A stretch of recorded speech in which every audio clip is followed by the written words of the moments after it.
There is hardly a dull moment in RV life. Whether you are a full-timer or a part-timer, you've likely experienced some wild things in your travels. So I reached out to you guys and asked for your most bizarre campground and travel stories, and boy, did you guys deliver. But before we get into those, I would like to share with you guys my most bizarre experience with RV life so far. So last year, Keith had work in the middle of nowhere, Louisiana, and to paint a picture of this town for you, it had one grocery store, every gas station you went to sold fresh crawfish boil, and every person you ran into spoke in that very thick Cajun accent that I love but cannot understand.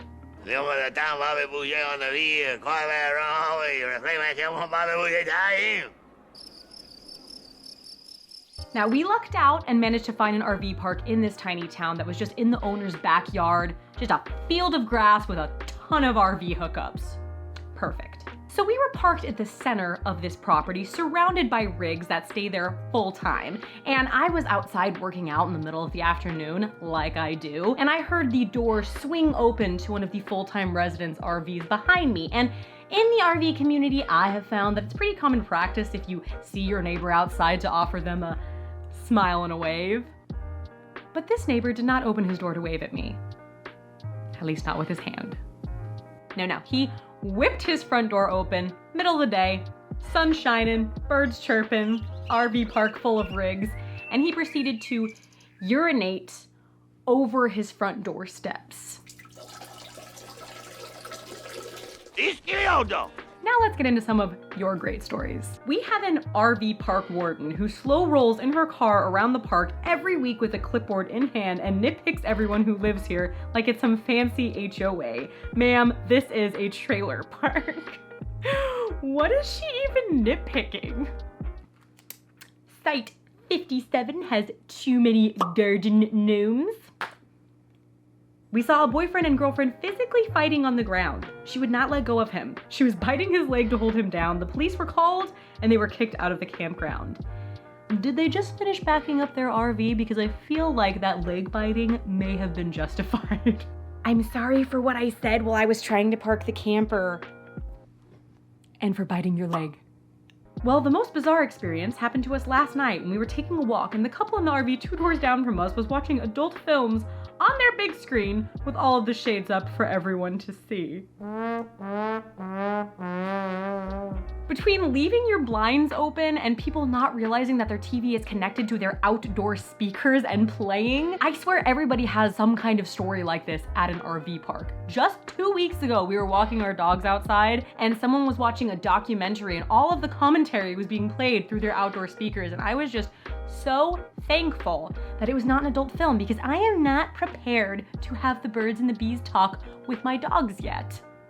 A couch was set on fire maybe 100 feet from my camper.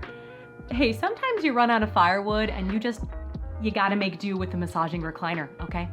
Our neighbor who drank a lot but mostly kept to themselves was on something and tried to break into our RV because she thought it was hers, completely naked, at midnight. She laid on our picnic table completely naked for an hour before finally coming to reality and walking back to her RV.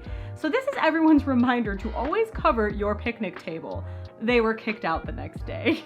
You know, I was always told to cover my picnic table because people tend to lay their sewer hoses out on them, but now that I know that naked ladies are laying on them, I am definitely going to invest in a table cover. The neighbor's dog had separation anxiety, and while they were at work one day, the dog chewed a hole through their fifth wheel's front door and let himself out to run around until they came home. See, we don't have that problem with Chica because she doesn't have any teeth. And Lenny has absolutely no interest in going anywhere else because this is where the food is. My second week as a full-timer, I was coming back from the showers and someone jumped the wall to the campground, ran past my trailer, threw up the peace sign to me, and about 5 minutes later, a helicopter was circling our campground and the SWAT team pulled up. Smiley face. I need a follow-up story. Like, who was he? What did he do? And why was he so chill about the fact that there was a police battalion on his heels? Guy pulls up to a dump station in Idaho. No hose, no gloves, Nothing. Gets close to the sewage hole and just opens up his black tank. Just a smelly brown arch for a solid few minutes. Doesn't clean up or spray the area down and just drives off. One of the worst dump station stories we have. I have to believe that they were just newbies who didn't know any better, because it's either that or they were actual psychopaths. My father was stalked and chased by longhorn cows in the forest in the dark. I can just see him running from tree to tree, hiding all the way to the RV like he was being chased by Jason Voorhees. Listen, I am with your dad, okay? There are 3 things in this world that you just don't mess with, and that is cows, Jason Voorhees, and people who don't use a hose to empty their black tank. We had a person in the site next to us with a karaoke machine that they set up for nightly concerts. For hours, this man would sing, not wonderfully, old country songs. And if there were parts of the song that had talking, he'd even karaoke that.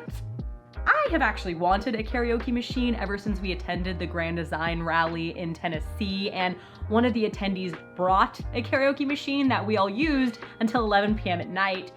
And I'm pretty sure the next day, a ton of campers turned in their RVs and never RV'd again. Okay, but have you ever had your rig in such low temperatures that even with your tank heater on, your black tank froze, and there's obviously no dumping some frozen SHIT until that SHIT thaws?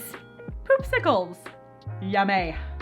I can't say that this has ever happened to us, but never say never. Being woken up by wild donkeys having sex right outside of our fifth wheel bedroom at 3 a.m.